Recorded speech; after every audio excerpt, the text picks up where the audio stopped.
Today, we're going to talk about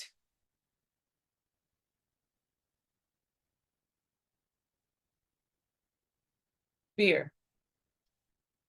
We're going to talk about fear and how to destroy it before it destroys you. Because fear can destroy you and you are connected to your reality. Okay, so let's get into it. A very popular Bible verse, Job 3:25. We hear and read the story of Job, this conversation that Job was having with his subconscious mind and his conscious mind. He was in a deep counsel session with his subconscious mind, and it was telling him that certain things are going to happen to him. He was going to lose his life, his family, his possessions. And Job began to utter out of his mouth in Job 3:25. He said, "What I fear has come upon me, and what I dreaded has happened to me."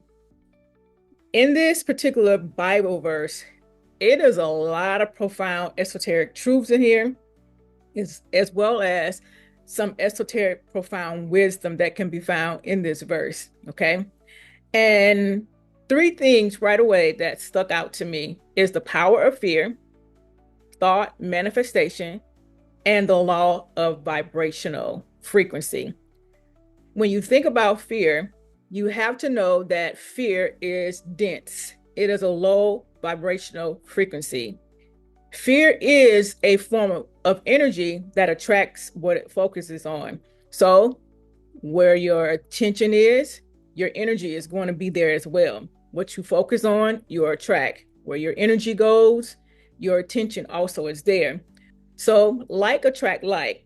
And when your fears align with lower vibrational frequencies, it will create more fear-based experiences for you to experience in this reality, because the universe can only reflect back unto you your strongest conviction, your strongest frequency, whether that's a positive frequency you are omitting or a negative frequency. The universe can only give you back what you are putting out or what you are giving it. You have to realize that your mind, your conscious mind, and the universe are one. But you also have to realize that the subconscious mind does not de-infrarate, and it does not discriminate between giving you what you desire and giving you what you fear. It doesn't know the difference between a desire that you are vibrating from or if it's a fear. It simply runs and manifests whatever is deeply impressed upon it from you as a command center. You are the one who is given the subconscious mind and the mind and the conscious mind commands. So as within, so without.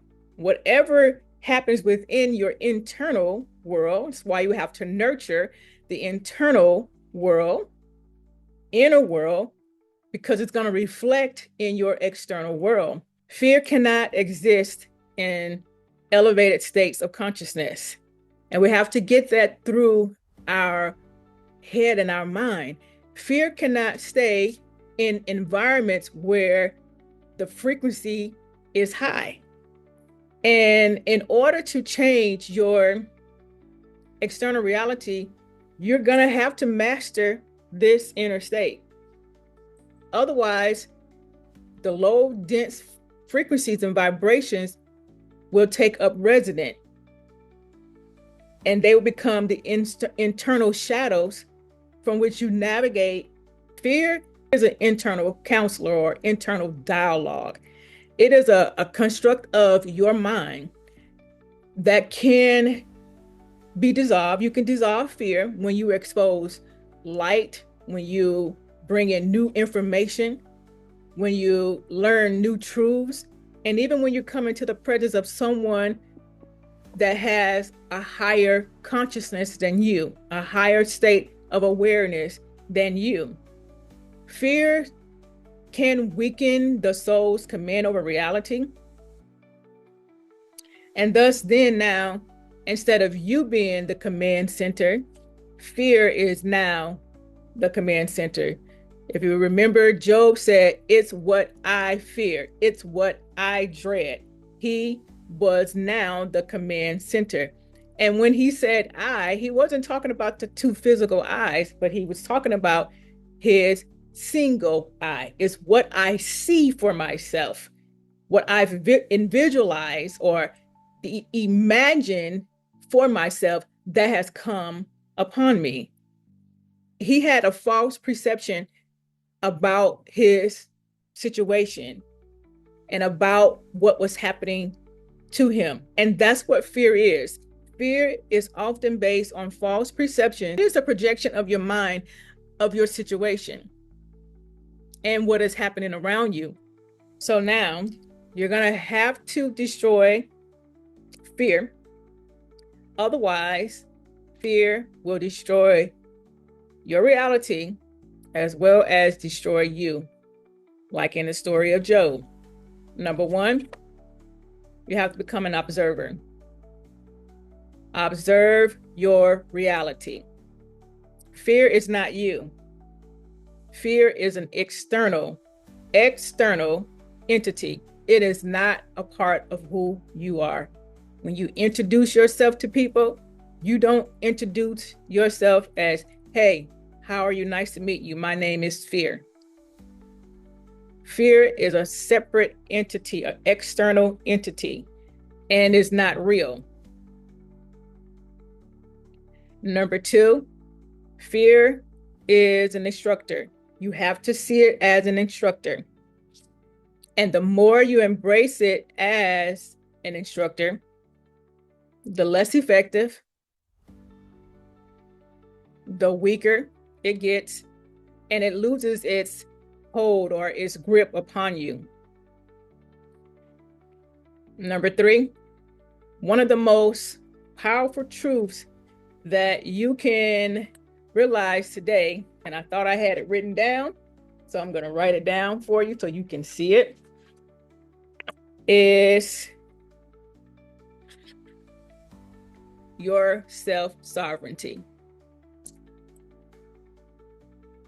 Realize that you are master of your reality.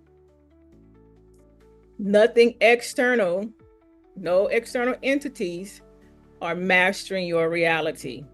You are mastering your reality from within out. And when you have this thought, when you conceptualize this thought and this idea, you destroy fear.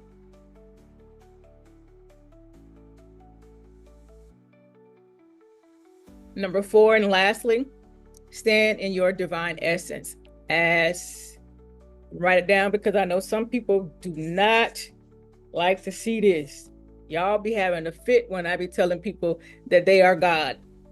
Stand in your divine essence as God. I know religion has, and I'm not talking about religion because this is not to say, make anybody feel any way about what they believe and where they are. This is only to expose truth. But fundamental Christianity puts you in low vibrational states and causes you not to realize that in divine essence, you are God in divine essence. Fear is a low vibrational frequency that is given to us when we're in religion, because if you don't do certain things, then you fear that you won't be pleasing to God and that you're going to go to hell or you're going to be punished. But when you stand in your divine essence as God, fear and no other low vibrational frequency has power over you.